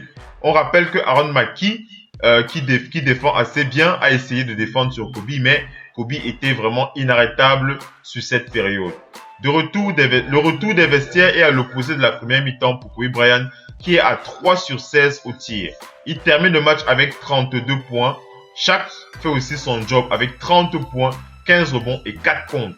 Mais donc voilà, mais c'est alors que Robert Torrey sur la fin du match entre en scène pour mettre un dunk monstrueux sur Dikembe Mutombo plus 3 paniers primés en autant de tentatives. Le shoot qui tue à 47 secondes du match, seul dans le corner. Il mettra ensuite les 4 derniers lancers francs de la rencontre pour donner la victoire aux Lakers, donc sur un score de 96 à 91. Alors, le Game 4, on est normalement au niveau du Game 4. On rappelle aussi les stats de Allen Iverson sur ce Game 3. Les stats de Allen Iverson étaient de 35 points, 12 rebonds. 35 points, 12 rebonds pour Allen Iverson sur ce match. Hein. Alors, on enchaîne donc avec le Game 4. Alors, le Game 4 de ce match qui a été remporté par les Lakers 100 à 86. Alors, on va rappeler que jusqu'ici, les Lakers ont montré qu'ils avaient des ressources en gagnant sans forcer leur talent. Mais il y a un moment où la force destructrice qu'on a vu pendant le parcours en playoff doit refaire surface. Et les Sixers l'avaient payé très cher car Shaq était en mode Superman avec 34 points et 14 rebonds. pour Shaquille O'Neal sur ce game 4. Donc Shaquille O'Neal qui n'a fait qu'une bouchée des Sixers sur ce game. Quant à Kobe, il a terminé le match avec un triple-double, et quant à Fisher et Robert Torrey qui ont aussi assuré les arrières de leurs coéquipiers. Donc on rappelle le score de ce game 4, victoire des Lakers 100-86, donc victoire des Lakers sur ce game 4. Allez, on termine donc avec le game 5 de ce match qui a permis de donner le titre aux Lakers sur une victoire de 108-96, donc sur ce game 5. Alors qu'est-ce qu'on peut rappeler sur ce game 5? On va rappeler que est-ce qu'on avait déjà vu une équipe aussi dominatrice entre le dernier mois de la saison régulière jusqu'au sacre final? 23 victoires pour une seule défaite. Le game 1 perdu à Philadelphie après prolongation. Un véritable rouleau compresseur. Ces Lakers qui ont écrasé, pulvérisé sans le moindre état d'âme tous leurs adversaires pendant cette période. Bien que les Sixers veulent au moins remporter un match à la maison, la tâche s'annonce tout simplement irréalisable. Pourtant, les Sixers ont réalisé un match offensif de grande qualité avec un Allen Iverson de grand gala, 37 points, Dikembe Mutombo 13 points. La surprise de ce match, Tyronn Hill avec 18 points, 13 rebonds, après une finale catastrophique restant à portée des Lakers. Malheureusement pour eux, pour les Sixers, donc, les champions en titre mettent les bouchées doubles. Kobe et Shaq dominent les débats avec 55 points et 25 rebonds cumulés pour les deux joueurs. Rick Fox retrouve son adresse avec 20 points. Derek Fisher, aussi assassin avec ses tirs à 3 points. Le meilleur des Lakers aura vécu une finale assez compliquée entre défendre sur Allen Iverson et avoir une adresse plutôt assez difficile. Iverson, quant à lui, sort avant le coup du sifflet final. Un standing ovation pour lui avec des MVP qui fusent de partout. Les Lakers deviennent donc l'équipe avec le meilleur pourcentage de victoires en playoff, 15 victoires pour une seule défaite, dépassant les Sixers de 1983 qui avaient fait 12 victoires pour une défaite. On précise qu'à cette époque, le meilleur bilan des saisons régulières était excepté du premier tour, était qualifié directement pour les demi-finales. Avec 8 victoires d'affilée à l'extérieur, c'est encore un record dans l'escarcelle des Lakers. Alors, on rappelle les stats des joueurs sur cette finale. Shaquille O'Neal qui était à 33 points, 57% au tir, 15 rebonds, 4 passes et 3 blocs en 45 minutes. Kobe Bryant, ses stats sur cette finale, 24 points, 7 rebonds, 5 passes, 1 interception et 1 bloc en 47 minutes. Quant à Allen Iverson, il était à 35 points, 5 rebonds, 3 passes, 1 interception en 47 minutes de temps de jeu, soit 4,7% au tir. Donc on le rappelle, les Sixers qui avaient gagné le premier match et les 4 autres matchs qui avaient été remportés par les Lakers. Donc au-delà de tout ce qui s'était passé pendant cette finale, c'était vraiment raconter le courage de cette équipe des Sixers menée par un Iverson extraordinaire qui avait terminé la saison MVP. Mopao. Puis donc un dernier commentaire sur cette finale NBA de 2001 avec remportée par les Lakers, mais avec un extraordinaire Iverson. Beaucoup de personnes ne comprennent pas. Tu vois, parce que en fait, tu vois, j'aime mettre les choses en balance, en fait, dans un équilibre, un peu en superposition.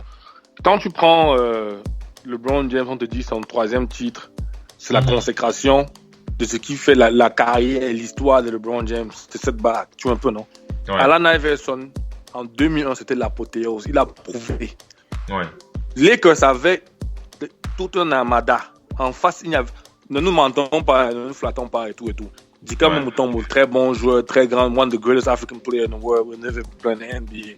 Mais en dehors de Olajuwon, le truc qui se pose, c'est quoi? À la fin de la journée, le seul champion le seul gladiateur qui était vraiment dans l'arène, qui a amené l'équipe où ils se sont trouvés. Nous tous nous savons, c'est Allen Iverson, le coach, le staffing coach. Tu te rappelles, non? Ouais. Parce qu'en fait, depuis Allen Iverson, c'est ne sont plus jamais. C'était la bêtise. Après, en dehors des Godala qui est venu un peu essayer de faire un truc, c'est fini. À la fin de la journée, cette finale-là, c'est la consécration qui met aujourd'hui Allen Iverson, qui est éligible pour être Hall of Fame cette année. C'est l'année passée, donc on a un docteur. Tu te rappelles, non? Et c'est ça le truc, parce qu'en fait, chaque joueur a un truc, une cerise sur le gâteau. Il n'a pas gagné de bague NBA, mais c'est qu'il a fait. C'est qu'il a impacté la NBA. Et cette finale-là, c'est la finale qui était la série sur son gros gâteau, en fait. Et je pense que ce gars deserve tout ce qu'il a arrivé dans sa vie. Tout ce qu'il a réalisé, ouais. Le fait qu'il n'a pas accroché de Ben aux Sixers, mais il a accroché toute une histoire. Cornrows, tatouage partout sur le corps. Les gars n'avaient pas de tatouage en NBA. Allen Iverson est venu même. Il a aussi relancé les dreadlocks, hein. C'est ça que je suis en train de dire, les nattes, les bandeaux partout au corps, aux genoux, aux chevilles, partout. C'est Allen Iverson. Les gros shorts, les gros t-shirts blancs N1 que tu vois pas faire, c'est Allen Iverson. Les Stephen Marbury sont souvent venus embellir la chose après. Ce gars a marqué son histoire NBA partout, hein. Jusqu'à présent, juste pot de pêche, gros pot de pêche, tu voulais porter pot de pêche comme Allen Iverson. Tu voulais être comme Allen Iverson. Qui au pays ne sénatait pas? Qui au pays en bain ne sénatait pas? Même en Chine, les gars sénataient. On a vu les blancs sénater pour être comme Allen Iverson. Avec les cheveux, tu te donnes mon père. C'est un peu ça, gars. Il a marqué son histoire. Je pense que cette finale-là, il a prouvé encore. On voit chaque nuit qui tape Allen Iverson, qui est comme le moustique. Il se retrouve au sol. Et il se relève. Il regarde le costaud comme ça. Il dit que mon tonton, je ne pars pas ici. Je vais revenir. Et même toute la ville a confirmé qu'en fait, cette année-là, on ne se voyait même pas arriver en finale. Et on remercie Allen Iverson pour au moins. On est arrivé en finale, on n'a pas fait face. Moi, je suis un peu, non? On essayait de battre. Parce qu'on a vu. En dehors des derniers matchs, il n'y avait peut-être pas de si grands écarts. En dehors il y avait 91, 96, comme tu as dit. Oui, il n'y avait pas de gros écarts. Hein. Mais il n'y a pas de gros écarts. Tu vois un peu, c'est ça le truc. Sans oublier que je me pose sur la question de savoir. C'est vrai que les Lakers étaient quand même favoris, que ça n'aurait pas changé grand-chose. On rappelle quand même que sur cette finale, les Sixers sont arrivés, ils étaient vraiment cassés, hein, ils étaient blessés de partout. Iverson a joué avec des contusions, des Mutombo avec les doigts cassés. Ils étaient pas en forme, mais enfin c'est juste pour dire que s'ils étaient arrivés avec une autre forme, c'est vrai que il y aura encore un peu plus de suspense pour ces finales, mais ça ne change rien vraiment au caractère héroïque de Allen Iverson. Et les bookmakers, n'est-ce pas, ne sont pas trompés le tout là. Ils avaient le suite. Que c'était dans loin favori. En fait, Allen Iverson a mis plus de piment dans la série. Ce gars, là, il a beaucoup. Ce gars, il donne assez de crédit. C'est un minuscule gars. C'est Allen Iverson. Il faut que tu vois en face pour confirmer en fait qui est vraiment Allen Iverson. Imagine parce qu'en fait, quand c'est un gars, on te voit à la TV, ce n'est pas la même chose qu'on te voit en live, hein, je t'assure. Et les gars, tu vois, c'est tout Kobe là-bas. C'est un peu ça. Le seul joueur à la télévision comme en face, pas préparé, c'est mon joueur. Quand tu vois le LeBron James, tu confirmes que c'est le garçon. Tu me suis un peu, non? Mais les gars, quand tu vois vraiment en face, c'est vraiment le papier. Quand tu vois Shaq, c'est monsieur. Il est plein. Il est vrai garçon, là, comme on dit là. Tu vois un peu, non, vraiment. Mais les gars, tu vois à TV, c'est comme ça. Mais après, là, c'est pas vraiment ça en face, hein. C'est clair. Donc voilà. Donc on va donc clôturer cette émission, ce flash basket. Hein, donc on espère que vous avez été très très heureux de nous écouter en direct live. On est très très heureux de savoir que vous étiez connectés pour nous écouter. Alors les prochains rendez-vous de la radio off, on le rappelle. Hein, donc la prochaine émission, ce sera donc le mardi prochain pour le match des auditeurs. Mais on rappelle que entre aujourd'hui et la semaine prochaine, on va vraisemblablement diffuser des reportages flash. Hein. Vous savez que de temps en temps, on diffuse des reportages flash lorsqu'on a une nouvelle, surtout qui tombe du côté de la Grande Ligue. Du côté de la NBA, on n'hésite pas à diffuser des éléments clés, hein, une interview, une réaction d'un joueur, une réaction d'un GM, etc. Dès qu'il y a une info, on n'hésite pas parfois à diffuser des reportages flash durant le week-end sur votre radio préférée. Mais quant aux émissions, les émissions clés de la radio. Hein. C'est toujours 3 fois par semaine, à savoir le mardi, le jeudi et le vendredi. Donc, c'est pour ça que je dis que le prochain gros rendez-vous de la radio Off Basket sera donc le mardi prochain avec le match des auditeurs. Donc, ne manquez pas ça, on va bien que s'éclater sur le parquet de la radio Off. Alors, Mopao? Ouais, mon homme. Il y a les millions là, il faut qu'on ait un peu digéré ces nouvelles et tous ces millions qui tombent là. Quand il reste tout un mois, il va pas $100 comme ça là-dessus. J'entends seulement millions. Tu dis que tu es même venu chercher quoi ici, père. Non, la vie c'est la persévérance, hein. C'est vrai. La persévérance. Ne jamais abandonner, toujours avancer. Toujours. Comme je causais avec un cousin aujourd'hui, après 10 ans de persévérance, il a signé pro de soccer aux États-Unis. C'est la vie. Ça, c'est extraordinaire, Oui, tu peux persévérer, tu perds. Tu vois un peu, non? Comme tu vois un peu, il y a les gars, tu vois, ils sont... J'ai dit que je ressors du retirement, dit ça à moi, que je reprends les godasses là. C'est la mort, laisse ça dire. Je sens des commentaires par télé, je reprends les godasses. On sait qu'il est devenu gros, je reprends les godasses, ça dire. C'est clair. Même si faut partir dans l'armée, faire mes 3 mois de formation pour être un chef, ça va aller. Je reprends la formation. Ça va aller, mon frère. Allez, on dit au revoir à nos fidèles auditeurs et on salue très chaleureusement les milliers d'auditeurs qui vont écouter le show en les retardataires, hein, ceux qui viennent sur les podcasts et les rediffusions. Ça nous fait aussi plaisir quand ils réécoutent les talk shows de la radio Off Basket et on remercie encore très chaleureusement tous ceux qui étaient connectés en direct live dès ce soir et on ne vous remerciera jamais assez. C'est grâce à vous qu'on a toujours, grâce à votre nombre qui n'arrête pas de grandir, qu'on est encore plus motivé à continuer ce travail, hein, cette passion, ce travail passionnel sur le parquet de la radio Off avec nos animateurs Pierre Ngouame en direct de la Loire, Ama, Simon Pierre en direct de la France sur Angers. Il sera normalement avec nous mardi. Paul Mélano, hein, le dépositaire des divers des benguistes, Paul Mélano, qui est un peu absent ces derniers temps. Il est un peu occupé, comme nous aussi d'ailleurs. Mais pour Paul Mélano, normalement, il devrait être de retour sur le parquet de la radio Off très prochainement. De toutes les façons, il nous tiendra informés de ses actualités. Allez, Mopao, tu passes une très bonne fin de soirée et un très bon week-end, mon frère. On se tient au courant. Hasta la vista. Ciao, mon frère. Ouais. Bye bye.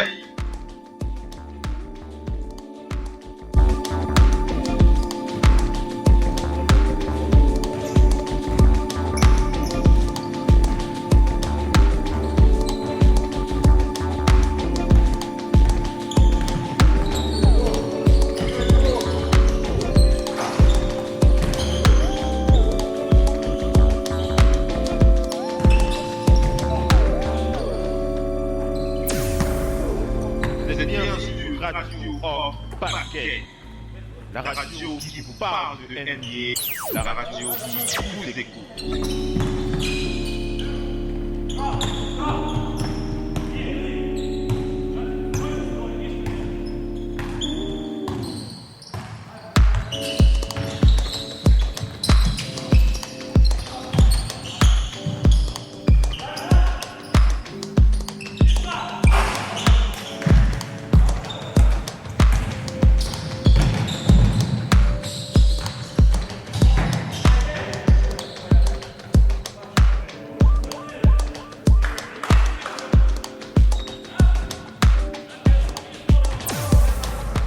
Vous êtes bien sur Radio Off Basket, la radio qui vous parle de NBA, la radio qui vous écoute.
êtes bien sur Radio Off Basket. La radio qui vous parle de NBA, la radio qui vous écoute.